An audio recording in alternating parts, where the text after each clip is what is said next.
അധികം ആരും സഞ്ചരിക്കാത്ത സ്ഥലങ്ങൾ തേടിപ്പോകുന്ന സഞ്ചാരികളുണ്ട്. നമ്മൾ മലയാളികൾ ഉൾപ്പെടെ തേടിപ്പോകുന്ന അല്ലെങ്കിൽ ജീവിതത്തിൽ ഒരിക്കലെങ്കിലും കാണേണ്ട ഒരു രാജ്യമാണ് കസാക്കിസ്ഥാൻ. ഒരു വശത്ത് മഞ്ഞു നിറഞ്ഞ മലനിരകളും മറുവശത്ത് നീണ്ടു കിടക്കുന്ന മരുഭൂമിയാണ് നമുക്കിവിടെ കാണാൻ വേണ്ടി പറ്റുക. ഈ മനോഹരമായ രാജ്യം നമ്മുടെ കേരളത്തിൽ ഫേമസ് ആക്കിയ കസാക്കിയൻ മല്ലുവാണ് ഇന്ന് നമ്മളുടെ കൂടെ ഉള്ളത്. യാത്രകൾ കൊണ്ട് മാത്രമല്ല, ഒരുപാട് മെഡിക്കൽ സ്റ്റുഡൻസിന് കസാക്കിസ്ഥാനിൽ പഠിക്കാനും അവരുടെ ഭാവി മികച്ചതാക്കാനും ഇദ്ദേഹത്തിനെ കൊണ്ട് കഴിഞ്ഞിട്ടുണ്ട്. കസാക്കിസ്ഥാനിൽ യാത്ര പോകാൻ ആഗ്രഹിക്കുന്ന ഒരാൾക്ക് അല്ലെങ്കിൽ പഠനത്തിനായി പോകാൻ ആഗ്രഹിക്കുന്ന ഒരാൾക്ക് ഈ ഒരു എപ്പിസോഡ് വളരെയധികം ഉപകാരപ്പെടും. So welcome to the episode sir. Thank you. അങ്ങനെ അധികം കേട്ടിട്ടില്ലാത്ത അല്ലെങ്കിൽ ഇപ്പോൾ 3-4 വർഷങ്ങളായിട്ട് നമ്മൾക്കിടയിൽ കേൾക്കുന്ന ഒരു സ്ഥലമാണ് കസാക്കിസ്ഥാൻ. എന്തുകൊണ്ടാണ് കസാക്കിസ്ഥാൻ ഇപ്പോൾ ഇത്ര ട്രെൻഡിങ് ആയിട്ട് മാറിയത്? അതിന് ഒരുപാട് കാരണങ്ങളുണ്ട്. ഈ അടുത്ത കുറച്ച് വർഷങ്ങളായിട്ട് സോഷ്യൽ മീഡിയ ഇൻഫ്ലുവൻസേഴ്സും അതുപോലെ തന്നെ യൂട്യൂബേഴ്സ് ആയിട്ടുള്ള യാത്രാ വ്ളോഗേഴ്സും ഒക്കെ കസാക്കിസ്ഥാനിൽ വരികയും അവിടുത്തെ അവരുടെ യാത്രാനുഭവങ്ങൾ പങ്കുവെക്കുകയൊക്കെ ചെയ്തിട്ടുണ്ടായിരുന്നു. മാത്രമല്ല, ഇന്ന് ഇന്ത്യയിൽ നിന്നും ഏറ്റവും അധികം ഫ്ലൈറ്റ് കണക്ടിവിറ്റി ഉള്ളതും ഏറ്റവും കുറഞ്ഞ ബഡ്ജറ്റിൽ ലക്ഷറീസ് ആയിട്ടുള്ള യാത്രാനുഭവങ്ങളും ഇന്ന് കസാക്കിസ്ഥാനിന് സമ്മാനിക്കാൻ സാധിച്ചിട്ടുണ്ട്. ഈ കാരണങ്ങൾ കൊണ്ടൊക്കെയാണ് ഇന്ന് ഏറ്റവും കൂടുതൽ കസാക്കിസ്ഥാൻ യാത്രക്കാർക്കിടയിൽ വളരെ സുപരിചിതമായിട്ടുള്ളത്. നമ്മൾ ഈ വീഡിയോസിലൊക്കെ കണ്ടിട്ടുണ്ട് അവിടുത്തെ ഏറ്റവും ബ്യൂട്ടിഫുൾ ആയിട്ടുള്ള ഒരു സ്ഥലമാണ് ഈ അൽമാട്ടി എന്നുള്ളത്. ശരിക്കും അവിടുത്തെ ഒരു സ്പെഷ്യാലിറ്റി എന്താണ്? അൽമാട്ടിയുടെ സ്പെഷ്യാലിറ്റി എന്ന് പറയുന്നത് ടിയാൻ ഷാൻ എന്ന് പറയുന്ന മലനിലയാണ്. ആ മലനിലകളുടെ ഇടയിലാണ് ഈ സിറ്റി സ്ഥിതി ചെയ്യുന്നത്. ആ മലകളുടെ പ്രത്യേകത വെച്ച് കഴിഞ്ഞാൽ മഞ്ഞിൽ പൊതിഞ്ഞു കിടക്കുന്ന മലകളാണ്. അത്തരത്തിലുള്ള മലനിരകളും ഒരു യൂറോപ്യൻ അതുപോലെ തന്നെ ഏഷ്യൻ കൾച്ചറുമായി ഒന്നിച്ച് മിങ്കിൾ ചെയ്തുകൊണ്ടുള്ള ഒരു ഇൻഫ്രാസ്ട്രക്ചറും ഒക്കെയാണ് ആ സിറ്റിക്കുള്ളത്. സോ അതിൻ്റെ പ്രകൃതി ഭംഗി തന്നെയാണ് ഏറ്റവും ഹൈലൈറ്റ് ചെയ്ത് പറയാനുള്ളത്. അതുപോലെ തന്നെ അവിടുത്തെ ഭക്ഷണങ്ങളും, അവിടുത്തെ വളരെ ട്രഡീഷണൽ ആയിട്ടുള്ള നല്ല നല്ല ഭക്ഷണങ്ങളുണ്ട്. അതുപോലെ തന്നെ ഒരുപാട് ഭക്ഷണങ്ങൾ എക്സ്പീരിയൻസ് ചെയ്യാൻ വേണ്ടി അവിടുത്തെ യാത്രക്കാർക്ക് സാധിച്ചിട്ടുണ്ട്. അപ്പോൾ അത്തരത്തിൽ വളരെ മനോഹരമായിക്കൊണ്ട് ഒരു പാക്കേജ് എന്നുള്ള രീതിയിൽ, അതായത് യാത്രകളും അതുപോലെ തന്നെ ഭക്ഷണങ്ങൾ എക്സ്പീരിയൻസ് ചെയ്യാന്നുള്ളത്, ഇതൊക്കെ വളരെ നല്ലൊരു അനുഭവമാണ് യാത്രക്കാർക്ക് സമ്മാനിച്ചിട്ടുള്ളത്. നമ്മൾ ഈ കസാക്കിസ്ഥാനിൽ പോകുമ്പം എന്തൊക്കെയാണ് നമ്മളുടെ കയ്യിൽ കരുതേണ്ടത്, അല്ലെങ്കിൽ നമുക്ക് അവിടെ നിന്ന് വാങ്ങാൻ പറ്റുന്ന സാധനങ്ങൾ എന്തൊക്കെയാണ്? കസാക്കിസ്ഥാനിലേക്ക് ഒരാൾ പോകാൻ തീരുമാനിക്കുമ്പോൾ ആദ്യം വേണ്ടത് പാസ്പോർട്ട് മാത്രമാണ് എന്നുള്ളതാണ്. ഒരു പാസ്പോർട്ട് ഉണ്ടായാൽ ഇന്നൊരു ഇന്ത്യക്കാരന് വിസ ഇല്ലാതെ, വിസ ഫ്രീ ആയിക്കൊണ്ട് കസാക്കിസ്ഥാൻ വരാൻ സാധിക്കുമെന്നുള്ളതാണ് ഏറ്റവും വലിയ കാര്യം. മാത്രമല്ല, അവിടെ വന്നു കഴിഞ്ഞാൽ ഈ പറഞ്ഞ പോലെ കുറഞ്ഞ ചിലവിൽ നമ്മൾക്ക് ഒരുപാട് പർച്ചേസിങ് ചെയ്യാൻ സാധിക്കും. അതായത് അവിടെയുള്ള ഡ്രൈ ഫ്രൂട്ട്സ്, അവിടുത്തെ മാർക്കറ്റ്, ഏറ്റവും വലിയ മാർക്കറ്റിലെ സെനോണി മാർക്കറ്റ് പോലുള്ള മാർക്കറ്റിൽ നിന്ന് വളരെ കുറഞ്ഞ വിലയിൽ, തുച്ഛമായ വിലയിൽ നിങ്ങൾക്ക് ഡ്രൈ ഫ്രൂട്ട്സും അതുപോലെ തന്നെ ഒരുപാട് കോസ്റ്റ്യൂംസ്, അവരുടെ ട്രഡീഷണൽ കോസ്റ്റ്യൂംസ്, അങ്ങനെ പല രീതിയിലുള്ള സാധനങ്ങൾ അവിടെ നിന്ന് കുറഞ്ഞ വിലയിൽ നമ്മൾക്ക് വാങ്ങിക്കാൻ സാധിക്കുന്നുണ്ട്. അപ്പോൾ ഈ ലേഡീസിന് പഠിക്കാനായാലും യാത്ര ചെയ്യാനൊക്കെ കസാക്കിസ്ഥാനിലേക്ക് ഒറ്റക്ക് പോകാൻ പറ്റുമോ? ആക്ച്വലി അതൊരു സേഫ് ആയിട്ടുള്ള ഒരു പ്ലേസ് ആണോ? വേൾഡ് സേഫസ്റ്റ് റാങ്കിൻ്റെ ഇൻഡെക്സിൽ ഏറ്റവും ഇന്ത്യയെക്കാൾ മുന്നിലാണ് കസാക്കിസ്ഥാൻ എന്നുള്ളതാണ് നമുക്ക് പറയാൻ സാധിക്കുന്നത്. അതായത് അത്രത്തോളം അവിടെ സേഫ്റ്റിക്ക് പ്രാധാന്യമുണ്ട്. ഏത് പാതിരാത്രിയിൽ പോലും ഒരു പെൺകുട്ടിക്ക് പോലും ഒറ്റയ്ക്ക് നടന്നുകൊണ്ട് പോകാൻ, അവിടുത്തെ സ്ട്രീറ്റിലൂടെ നടന്നു പോകാൻ സാധിക്കുമെന്നുള്ളതാണ് ഏറ്റവും ഇമ്പോർട്ടൻ്റ് ആയിട്ടുള്ള കാര്യം. മാത്രമല്ല, വരുന്ന യാത്രക്കാർക്ക് അത്രമാത്രം സുരക്ഷ ഉറപ്പുവരുത്തുന്ന അവിടുത്തെ മിനിസ്ട്രിയും അതുപോലെ ഡിപ്പാർട്ട്മെൻറ്റും ഒക്കെ. കസാക്കിസ്ഥാനിനെ പറ്റി പറയുകയാണെങ്കിൽ ഏറ്റവും അടിപൊളിയായി അല്ലെങ്കിൽ ഇൻട്രസ്റ്റിംഗ് ആയിട്ടുള്ള കൾച്ചർ, പിന്നെ ഫുഡ്, ഇതൊക്കെ നമുക്ക് ഒതന്റിക് ആയിട്ട് എക്സ്പീരിയൻസ് ചെയ്യാൻ പറ്റും. ആക്ച്വലി അതൊക്കെ നമ്മളുടെ പാക്കേജിൽ ഇൻക്ലൂഡഡ് ആണോ? തീർച്ചയായിട്ടും പല രീതിയിലുള്ള പാക്കേജുകളുണ്ട്. കോമൺ ആയിട്ടുള്ള പാക്കേജുകൾ അവിടെ കൊടുക്കുന്നുണ്ട്, അതുപോലെ തന്നെ കസ്റ്റമൈസ്ഡ് ആയിട്ടുള്ള പാക്കേജുകളുണ്ട്. ചില യാത്രക്കാരെ സംബന്ധിച്ചിടത്തോളം അവർക്ക് സിറ്റി ലൈഫിനേക്കാളും അവിടെയുള്ള വില്ലേജ് ലൈഫും അവരുടെ കൾച്ചറും ഒക്കെ അറിയാനും അത് എക്സ്പീരിയൻസ് ചെയ്യാനാണ് അവർക്കും ആഗ്രഹം ഉണ്ടാകുക. അപ്പോൾ അത്തരത്തിലുള്ളവർക്ക് അവിടുത്തെ നൊമാഡ്സിൻ്റെ വില്ലേജ് ലൈഫ് എന്താണ് കൃത്യമായിട്ട്, പല വില്ലേജിന് നൊമാഡ്സ് ഉണ്ട്. അവിടെ പോയി അവരുടെ കൂടെ താമസിച്ചുകൊണ്ട് അവരുടെ ഉണ്ടാക്കുന്ന ട്രഡീഷണൽ ആയിട്ടുള്ള ഭക്ഷണങ്ങളൊക്കെ കഴിച്ചുകൊണ്ട് എക്സ്പീരിയൻസ് ചെയ്ത് വരാൻ സാധിക്കും. അതുപോലെ തന്നെ അവിടെ ഏറ്റവും നേരത്തെ പറഞ്ഞ പോലെ ഭക്ഷണം എന്ന് പറയുന്നത് കസാക്കിസ്ഥാൻ ബെഷ്ബർമാക്ക് എന്ന് പറയുന്ന ഒരുതരം ഭക്ഷണമാണ്. അവരുടെ നാഷണൽ ഫുഡാണ്. അവിടുത്തെ നൊമാഡ്സ് അല്ലെങ്കിൽ അവരുടെ ട്രഡീഷണൽ യൂസ് ചെയ്യുന്ന, അവർ പാചകം ചെയ്യുന്ന ഭക്ഷണമാണ്. കുതിര ഇറച്ചിയാണ് അതിൻ്റെ ഏറ്റവും മെയിൻ എന്ന് പറയുന്നത്. കസാക്കിസ്ഥാനെ സംബന്ധിച്ചിടത്തോളം കുതിര ഇറച്ചിയിലാണ് കൂടുതൽ ആൾക്കാരും ഭക്ഷണപ്രിയരൊക്കെ അവിടെ എത്തിപ്പെടുന്നത്. അപ്പോൾ അത്തരത്തിലുള്ള നല്ല ഭക്ഷണങ്ങളൊക്കെ എക്സ്പീരിയൻസ് ചെയ്യാൻ സാധിക്കുന്നു എന്നുള്ളതും കൂടിയാണ്. ഇംഗ്ലീഷ് അറിയാത്ത ആൾക്കാർ അവിടെ പോയാൽ പെട്ടുപോയോ? എന്തായിരിക്കും അവിടെ കമ്മ്യൂണിക്കേറ്റ് ചെയ്യാൻ മീൻസ് എന്തെങ്കിലും ടിപ്സ് ഉണ്ടോ ആക്ച്വലി അവിടെ പോയിട്ട് കമ്മ്യൂണിക്കേറ്റ് ചെയ്യാൻ വേണ്ടി? യഥാർത്ഥത്തിൽ കസാക്കിസ്ഥാൻ എന്ന് പറയുന്ന രാജ്യത്തിലുള്ള പ്രാദേശികമായിട്ടുള്ള ആൾക്കാർക്ക് ഒരിക്കലും ഇംഗ്ലീഷ് അറിയില്ല. അവിടെ കൂടുതലായും റഷ്യൻ ലാംഗ്വേജുകളാണ് ഉപയോഗിക്കുന്നത്. റഷ്യൻ ഭാഷകളും അതുപോലെ തന്നെ കസാഖ് ഭാഷകളുണ്ട്. ഇതാണ് അവിടെ കൈകാര്യം ചെയ്യുന്നത്. അതുകൊണ്ട് തന്നെ ഇംഗ്ലീഷ് അറിയാവുന്ന ഒരാൾക്ക്, റഷ്യൻ അറിയാത്ത ഒരാൾക്ക് അവിടെ വന്നു കഴിഞ്ഞാൽ തീർച്ചയായിട്ടും അത്തരത്തിലൊരു വലിയൊരു ബുദ്ധിമുട്ട് ഫേസ് ചെയ്യാൻ സാധ്യത കുറവാണ്. കാരണം അത്രമാത്രം ടെക്നോളജിക്കലി ആ സിറ്റി ഡെവലപ്ഡ് ആണ്. അതുകൊണ്ട് തന്നെ ഒരു യാത്രികന് ഇന്ത്യക്കാരനായിട്ടുള്ള ഒരാൾക്കാണെങ്കിലും അല്ലെങ്കിൽ ഇംഗ്ലീഷ് മാത്രം അറിയുന്ന ഒരാൾക്ക് അവിടെ വരികയാണെന്നുണ്ടെങ്കിൽ അദ്ദേഹത്തിന് അവിടെ വന്നുകൊണ്ട് എല്ലാ ഡെസ്റ്റിനേഷൻ കവർ ചെയ്യാൻ വേണ്ടിയിട്ടാണെങ്കിലും അവിടെ താമസ സൗകര്യത്തിലാണെങ്കിലും ഏതൊക്കെ റെസ്റ്റോറൻറ്റ് എല്ലാ കാര്യങ്ങളും കൃത്യമായിട്ട് അവിടെയുള്ള ആപ്ലിക്കേഷൻസ് സഹായിക്കുന്നുണ്ട്. ഇപ്പം നമ്മൾ കസാക്കിസ്ഥാനിൽ എത്തിയാൽ അവിടെയുള്ള ട്രാവലിംഗ് കാര്യങ്ങളൊക്കെ എങ്ങനെയായിരിക്കും? അവിടെ കൂടുതലായിട്ടും ഉപയോഗിക്കുന്നത് മെട്രോ തന്നെയാണ്. മെട്രോ ഉണ്ട്, അതുപോലെ തന്നെ പബ്ലിക് ട്രാൻസ്പോർട്ടേഷനായിട്ട് ബസ്സും കാര്യങ്ങളൊക്കെ ഉണ്ട്. പിന്നെ നിങ്ങൾക്ക് വളരെ കുറഞ്ഞ ചിലവിൽ നമ്മുടെ നാട്ടിൽ യൂബറൊക്കെ പോലെ അവിടെ യാൻഡെക്സ് ഗോ എന്ന് പറയുന്ന ആപ്പ് ഉണ്ട്.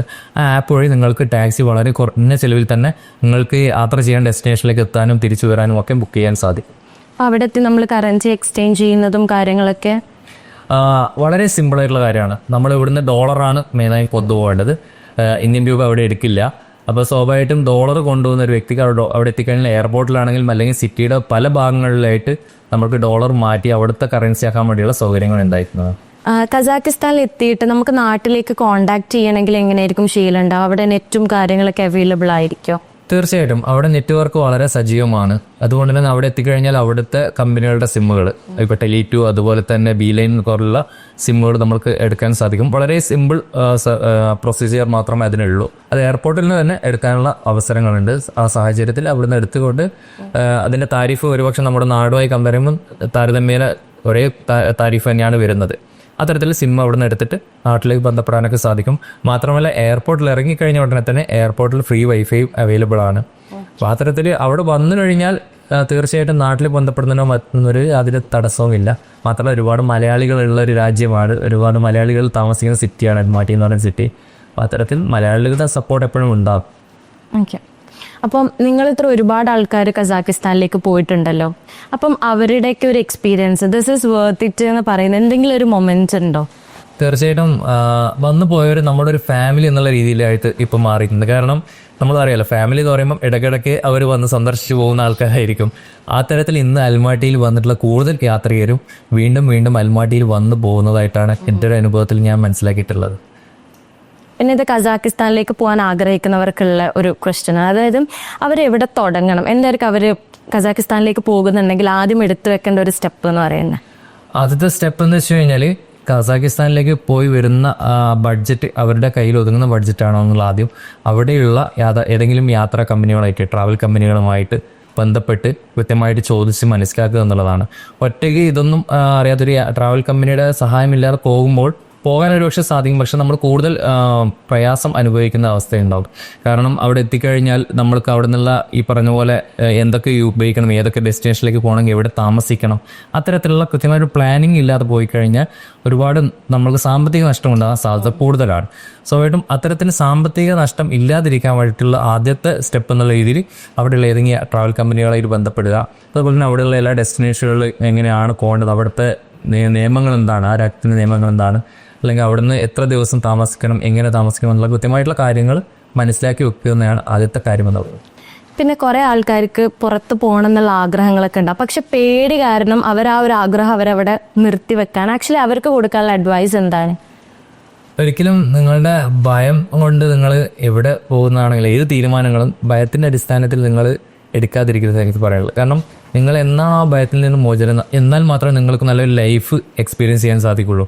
കാരണം ഇന്ന് കസാക്കിസ്ഥാനിൽ വന്ന പലരും ഒറ്റയ്ക്ക് വരാൻ ഭയപ്പാടുള്ള ആൾക്കാരായിരുന്നു. അവർ ഒരുപാട് ടൈം എടുത്തുകൊണ്ടാണ് അവരെന്ത് ചെയ്തത് ആ തീരുമാനത്തിലേക്ക് എത്തുന്നത് തന്നെ. അപ്പോൾ അത്തരത്തിൽ തീരുമാനത്തെത്തി അവർ വന്നതിന് ശേഷം അവരുടെ ലൈഫിൽ ഒരുപാട് ചേഞ്ചസ് ഉണ്ടായിട്ടുണ്ട്. കാരണം ഇനിയും ലോകം ഒരുപാട് കാണാനുണ്ടെന്നുള്ള അവരുടെ ആഗ്രഹം വളർന്നതല്ലാതെ ഈ പറയുന്ന രീതിയിൽ നമ്മൾ എവിടെയെങ്കിലും നിന്നുകൊണ്ട് ആ ഒരു രാജ്യത്ത് നമ്മൾ സോഷ്യൽ മീഡിയയിൽ നിന്ന് കാണാൻ വളരെ സാഹചര്യങ്ങൾ കൂടുതലാണ്. പക്ഷേ സോഷ്യൽ മീഡിയയിൽ ഒരു വീഡിയോകൾ കണ്ട് മാത്രം ആസ്വദിക്കുന്നതിലുപരി അത് വന്ന് എക്സ്പീരിയൻസ് ചെയ്യുമ്പോൾ ഉണ്ടാകുന്ന ലൈഫിൽ എന്തെങ്കിലുമൊക്കെ ആയി എന്നുള്ളൊരു ഫീലിംഗ് നമ്മുടെ പലർക്കും ഉണ്ടായിട്ടുണ്ട്. അപ്പം അത് വലിയൊരു കാര്യമാണ്. നിങ്ങൾ എന്നാണോ നിങ്ങളുടെ ആ ഒരു ഫിയറിനെ ബ്രേക്ക് ചെയ്തത് അന്നാണ് നിങ്ങൾ ലൈഫിലേക്ക് ഇറങ്ങുന്നത്. ഇപ്പോൾ കാണാം +2 കഴിഞ്ഞാൽ സ്റ്റുഡൻസ് ഒക്കെ അബ്രോഡ് പോയിട്ട് പഠിക്കാം. ലൈക്ക് ആക്ച്വലി ഇപ്പോൾ അതൊരു ട്രെൻഡായിട്ട് മാറിയിട്ടുണ്ട്. അപ്പോൾ അതിനെ പറ്റിയിട്ട് എന്താ പറയാനുള്ളത്? ഇന്ന് അബ്രോഡേക്ക് പോകാൻ ഒരുപാട് കാരണങ്ങളുണ്ട്. ഒന്നാമതായി നമ്മൾക്ക് പറയാനുള്ളത് നമ്മുടെ രാജ്യത്തുള്ള ഇന്ന് പഠന ചെലവാണ്. പ്രത്യേകിച്ചും ഇന്ന് ഏറ്റവും കൂടുതൽ പോകുന്നത് വിദേശ മെഡിക്കൽ പഠനമാണ്. മെഡിക്കൽ പഠനത്തിന് പോകാനുള്ള ഒന്നാമത്തെ കാരണം എന്ന് പറയുന്നത് നമ്മുടെ ഇന്ത്യയിൽ ഇന്ന് പലർക്കും താങ്ങാനാവാത്ത ഫീസ് എന്നുള്ളതാണ്. അപ്പോൾ അത്തരം സംഗതികൾ വെച്ച് നോക്കുമ്പോൾ താങ്ങാനാവുന്ന ഫീസിൽ ഒരു MBBS മെഡിക്കൽ പഠനം വളരെ മികച്ചൊരു യൂണിവേഴ്സിറ്റി ലഭിക്കുന്നു. അതുപോലെ തന്നെ വളരെ മികച്ചൊരു രാജ്യം, അവരുടെ ജീവിത സാഹചര്യങ്ങൾക്ക് ഏറ്റവും അനുയോജ്യമായ, അതിനെ ആസ്വദിച്ച് ജീവിക്കാൻ സാഹചര്യമുള്ള ഒരു രാജ്യം. ഇതാണ് ഏറ്റവും കൂടുതൽ ഇന്ന് കുട്ടികളെ വിദേശ രാജ്യങ്ങളിലേക്ക് ആകർഷിക്കുന്നത് എന്നുള്ളത്. കസാക്കിസ്ഥാനിൽ ഇതിനുള്ള സ്കോപ്പ് ഉണ്ടോ? ഐ മീൻ ഈ അബ്രോഡ് സ്റ്റഡീസ് ഒക്കെ ചെയ്യുന്ന ആൾക്കാർക്കാണ്, അപ്പോൾ അതിനുള്ള സ്കോപ്പ് ഉണ്ടോ? ഏത് ഫീൽഡിലായിരിക്കും കൂടുതൽ ആൾക്കാർ? കസാക്കിസ്ഥാനിലെ വിദേശ പഠനത്തിന് ഒരുപാട് സാധ്യതകളുണ്ട്. അതിൽ ഏറ്റവും കൂടുതൽ സാധ്യത വരുന്നത് വിദേശ മെഡിക്കൽ പഠനത്തിനാണ്. കാരണം എന്ന് വെച്ച് കഴിഞ്ഞാൽ ഇന്ന് നമ്മൾക്ക് ഒരു വിദ്യാർത്ഥി മെഡിക്കൽ MBBS കഴിഞ്ഞ് ഡോക്ടർ ആവണമെന്ന് ആഗ്രഹിക്കുമ്പോൾ, ആ വിദ്യാർത്ഥിയുടെ രക്ഷിതാക്കൾ ഉൾപ്പെടെ ആഗ്രഹിക്കുമ്പോൾ, ഒന്നാമതായി നമ്മൾ മനസ്സിലാക്കേണ്ടത് നമ്മൾ വിദേശത്ത് പോകുമ്പോൾ തിരിച്ചു വന്ന് ഇന്ത്യയിൽ അവർക്ക് പരിശീലനം ചെയ്യാൻ സാധിക്കുന്ന തരത്തിൽ ഇവിടുത്തെ എക്സാം പാസ്സാകാൻ പറ്റുന്ന സാധ്യതയുള്ള യൂണിവേഴ്സിറ്റികൾ തിരഞ്ഞെടുക്കുക എന്നുള്ളതാണ്. അപ്പോൾ ആ തരത്തിൽ നോക്കുമ്പോൾ കസാക്കിസ്ഥാനിൽ നമ്മൾക്ക് ഏറ്റവും ഹൈലൈറ്റ് ചെയ്ത് പറയപ്പെടാൻ സാധിക്കുന്നത് ഏഷ്യയിൽ തന്നെ ഏറ്റവും ടോപ്പ് വേൾഡ് റാങ്കിങ്ങിലുള്ള യൂണിവേഴ്സിറ്റീസാണ് കസാക്കിസ്ഥാനിലുള്ളത് എന്നുള്ളതാണ്.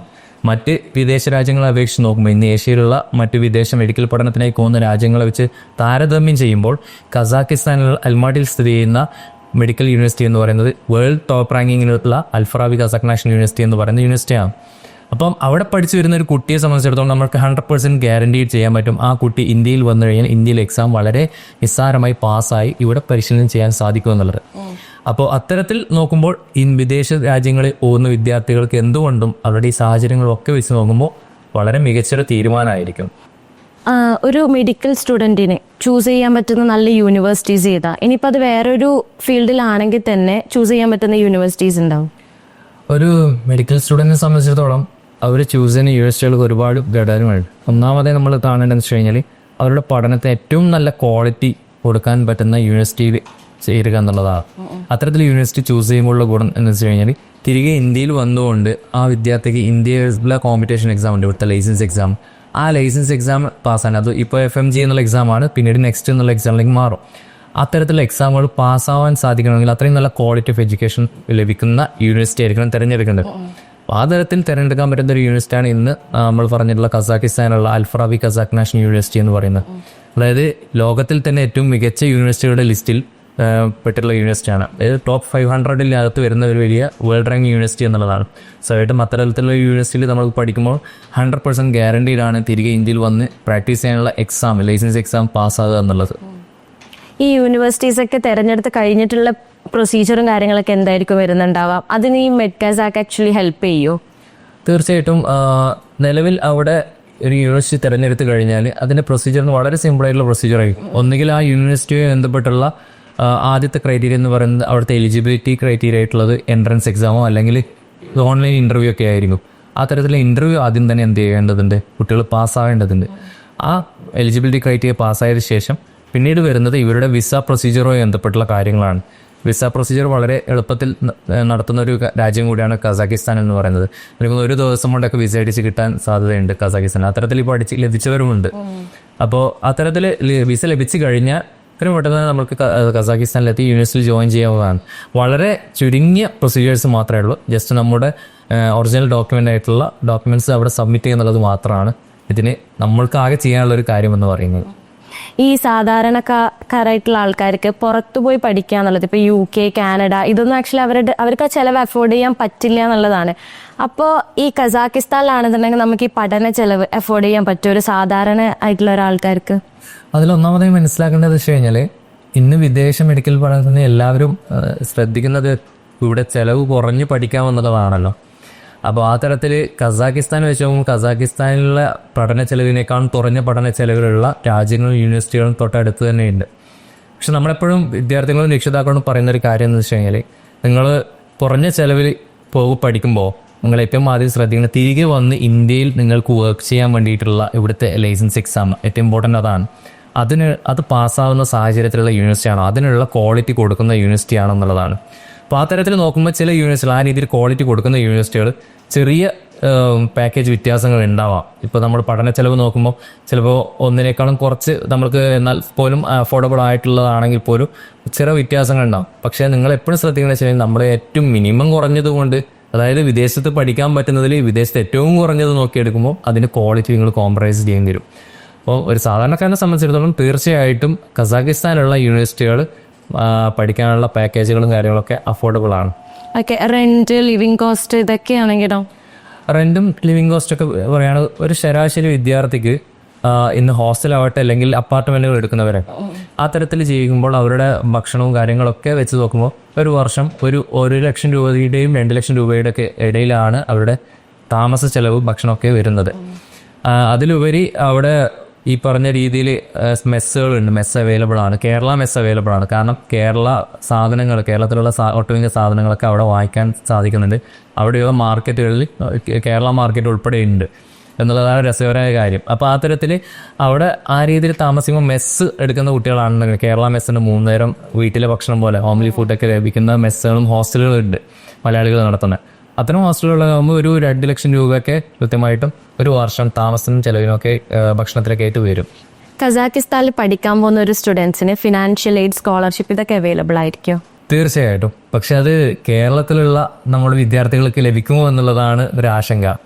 കാരണം ഇന്ന് ആന്ധ്രാപ്രദേശ് അതുപോലെ തന്നെ കർണാടക ഗവൺമെൻറ്റൊക്കെ ഇത്തരത്തിലുള്ള സ്കോളർഷിപ്പ് പ്രൊവൈഡ് ചെയ്യുന്നുണ്ട്. അതിന് ഏറ്റവും അവർ വെക്കുന്ന ക്രൈറ്റീരിയ എന്ന് പറയുന്നത് വേൾഡ് റാങ്കിങ്, ഫെനക്യൂസ് വേൾഡ് റാങ്കിങ്ങിൽ ഏറ്റവും 500 റാങ്കിങ്ങിന് ഉള്ളിൽ വരുന്ന യൂണിവേഴ്സിറ്റികൾക്ക്, അതും എക്കണോമിക്കലി വീക്കായിട്ടുള്ള ഫാമിലിയിൽ നിന്നുള്ള കുട്ടികൾക്കാണ് അത്തരത്തിൽ സ്കോളർഷിപ്പ് കൊടുക്കുന്നത്.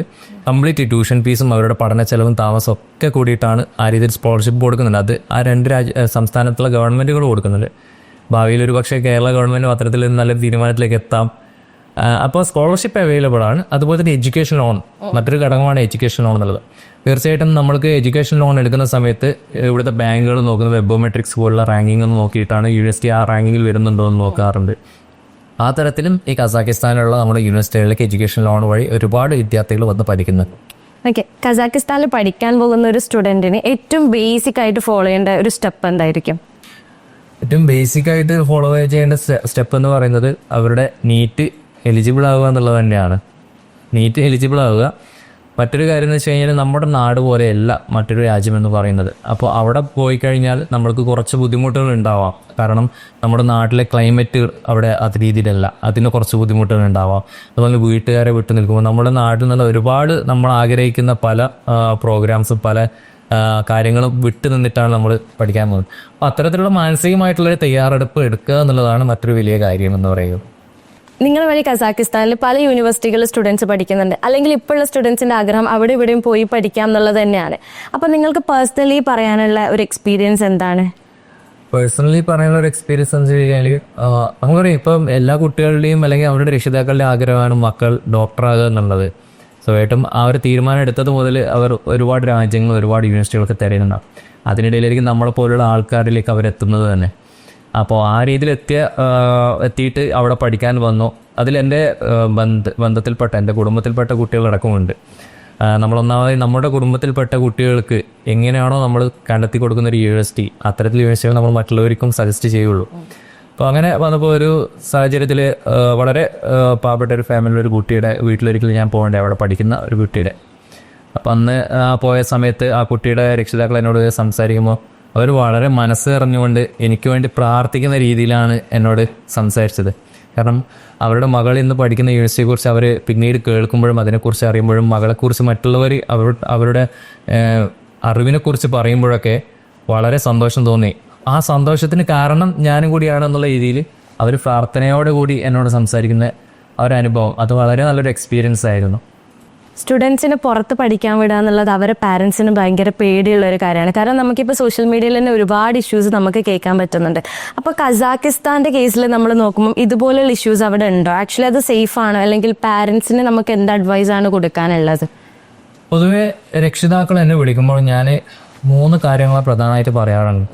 നിങ്ങളൊരു രാജ്യം തിരഞ്ഞെടുക്കുമ്പോൾ അത് സുരക്ഷിതമാണോ എന്നുള്ളത് നോക്കുക എന്നുള്ളതാണ്. അത് സുരക്ഷിതമാണ്, എത്രത്തോളം സുരക്ഷിതമാണ് എന്നുള്ളതും അവിടെയുള്ള ജീവിത സാഹചര്യങ്ങൾ ഏത് രീതിയിലാണോ കൃത്യമായിട്ട് പഠിക്കുക എന്നുള്ളതാണ്. കാരണം അവിടെ ചെന്നാക്കുന്നത് നമ്മുടെ ഒരു അസറ്റാണ്. നമ്മുടെ മക്കൾ എന്ന് പറയുന്നത് നമ്മുടെ ഒരു അസറ്റാണ്. സ്വയമായിട്ടും അത്തരത്തിൽ നമ്മളൊരു മക്കൾക്ക് വേണ്ടിയിട്ട് ഒരു രാജ്യം തിരഞ്ഞെടുക്കുമ്പോൾ അത് എത്രമാത്രം സുരക്ഷിതമാണെന്നുള്ളത് നോക്കുക. രണ്ടാമത്തെ കാര്യം നമ്മൾ ഏറ്റവും പ്രധാനമായി നോക്കേണ്ടത് ആ തിരഞ്ഞെടുക്കുന്ന യൂണിവേഴ്സിറ്റി, ആ യൂണിവേഴ്സിറ്റി പബ്ലിക് യൂണിവേഴ്സിറ്റികളാണോ നോക്കുക. അതായത് അവിടുത്തെ മിനിസ്ട്രിയുമായിട്ട് ആ യൂണിവേഴ്സിറ്റി ഏത് തരത്തിലുള്ള ബന്ധമാണ്, അതുപോലെ തന്നെ അതിൻ്റെ നടത്തിപ്പ് ആരാണ്, ഏത് രീതിയിലാണ് അതിൻ്റെ നടത്തിപ്പ്, അവിടെ പഠിച്ചിറങ്ങിയ കുട്ടികളുണ്ടോ, ഡോക്ടേഴ്സ് ഉണ്ടോ, അതുപോലെ തന്നെ അവിടെ പഠിച്ചുകൊണ്ടിരിക്കുന്ന കുട്ടികളുടെ അവസ്ഥ എന്താണ്, ആ തരത്തിലൊക്കെയുള്ള ഒരു പഠനം ആദ്യം തന്നെ നടത്തേണ്ടതുണ്ട്. അത്തരത്തിൽ നടത്തി കഴിഞ്ഞാൽ തീർച്ചയായിട്ടും ഏത് രക്ഷിതാക്കളെ സംബന്ധിച്ചിടത്തോളം നിങ്ങൾക്ക് ധൈര്യമായിട്ട് നിങ്ങളുടെ മക്കളെ വിദേശ പഠനത്തിന് അയക്കാം. കസാഖിസ്ഥാനെ വെച്ച് നോക്കുമ്പോൾ കസാഖിസ്ഥാൻ ഞാൻ നേരത്തെ പറഞ്ഞ പോലെ ഏറ്റവും സുരക്ഷിതമായിട്ടുള്ള രാജ്യമാണ്, ഏറ്റവും വളരെ മികച്ച രീതിയിലുള്ള ജീവിത ചുറ്റുപാടുള്ള രാജ്യമാണ്. ഈ പറഞ്ഞ രീതിയിൽ നമ്മുടെ കേരളത്തിൽ നിന്ന് വരുന്നൊരു വിദ്യാർത്ഥിയെ സംബന്ധിച്ചിടത്തോളം അവരുടെ താമസവും ഭക്ഷണവും ഒക്കെ അവരുടെ നാട്ടിൽ നിന്നും വ്യത്യസ്തമല്ല. ഒരുവിധം ഈ കാലാവസ്ഥയും മറ്റുള്ള ചുറ്റുപാടും വെച്ച് നോക്കുമ്പോൾ സുരക്ഷിതമായ ചുറ്റുപാടിൽ അവർക്ക് അവിടെ നിന്ന് പഠിക്കാൻ സാധിക്കും. വളരെ മികച്ച യൂണിവേഴ്സിറ്റികളാണ്. പഠിച്ചു കഴിഞ്ഞാൽ തിരികെ വന്ന് ഇന്ത്യയിൽ വന്ന് പ്രാക്ടീസ് ചെയ്യാനും അതിൻ്റെ എക്സാം പാസ്സാകുന്നുള്ള ഗ്യാരണ്ടീഡാണ്. ഇത്രയൊക്കെ കാര്യങ്ങളും മതിയാകുമെന്ന് തോന്നുന്നു ഒരു രക്ഷിതാക്കളെ സംബന്ധിച്ചിടത്തോളം. ഈ വിദേശ പഠനത്തിനായി പോകുന്ന സ്റ്റുഡൻസ് അല്ലെങ്കിൽ അവരുടെ പാരൻസ് ഇപ്പം പോകുന്ന സമയത്ത് ഏതെങ്കിലും ഒരു ഏജൻസിയായിട്ട് ബന്ധപ്പെടുമല്ലോ. അപ്പോൾ ഒരു ഏജൻസിയായിട്ട് ബന്ധപ്പെടുന്ന സമയത്ത് എന്തൊക്കെ കാര്യങ്ങളാണ് അവർ ശ്രദ്ധിക്കേണ്ടത്? നമ്മൾ ഒന്നാമത്തെ കാര്യം ഇത് തന്നെയാണ്. ഏജൻസികൾ ഇന്ന് നമ്മൾ കേൾക്കുന്ന വാർത്തകളിൽ കൂടുതലും അവിടെ എത്തിയ ഏജൻസികൾ പറ്റിച്ചു, അല്ലെങ്കിൽ അവിടെ എത്തിയിട്ട് കുട്ടികളുടെ അവസ്ഥ വളരെ ഗുരുതരമാണെന്ന് പറഞ്ഞ് കേൾക്കുന്ന ഒരുപാട് വാർത്തകൾ നമ്മൾ കാണും. അപ്പോൾ നമ്മൾ ഏറ്റവും ആദ്യം ശ്രദ്ധിക്കണം വെച്ചാൽ ഒരു ഏജൻസിയെ തിരഞ്ഞെടുക്കുമ്പോൾ അവർ ആ യൂണിവേഴ്സിറ്റിയുമായുള്ള ബന്ധം ആദ്യം പരിശോധിക്കുക, ഏത് തരത്തിലുള്ള ബന്ധമാണ്. അതുപോലെ തന്നെ അവരവിടെ നൽകുന്ന സർവീസസ് എന്തൊക്കെയാണെന്നുള്ളത് കൃത്യമായിട്ട് മനസ്സിലാക്കുക. ഇന്നിപ്പോൾ കസാഖിസ്ഥാൻ്റെ കേസ് എടുത്തു നോക്കുകയാണെങ്കിൽ കസാഖിസ്ഥാനിൽ സർവീസ് ചെയ്യുന്ന കേരളത്തിൽ നിന്നുള്ള മലയാളി ഏജൻസീസ് ഉണ്ട്.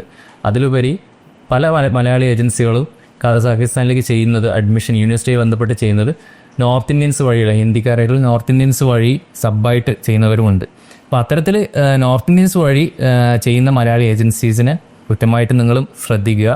അത്തരത്തിലുള്ള പ്രശ്നം എന്ന് വെച്ച് കഴിഞ്ഞാൽ കൃത്യമായിട്ട് കുട്ടികൾ അവിടെ എത്തിക്കഴിഞ്ഞാൽ ചതിക്കപ്പെടാൻ സാധ്യത വളരെ കൂടുതലാണ്. കാരണം ഇവിടുന്ന് ഒരു രക്ഷിതാവ് ഒരു കുട്ടിയെ അയച്ച ശേഷം ആ കുട്ടിയുടെ കേരളത്തിലെ ഏജൻറ്റിനെയാണ് വിളിച്ച് സമീപിക്കുന്നതെങ്കിൽ അവർ പറയും നമ്മൾക്ക് അവിടെ നമ്മുടെ ഹെഡ് വേറെ ആൾക്കാരുണ്ട്, സ്വാഭാവികമായിട്ട് അങ്ങനെ പറയുമായിരിക്കും. അത് ചിലപ്പോൾ നോർത്ത് ഇന്ത്യൻസിലൊക്കെ ഉള്ള ആൾക്കാരായിരുന്നു സംസാരിക്കാം.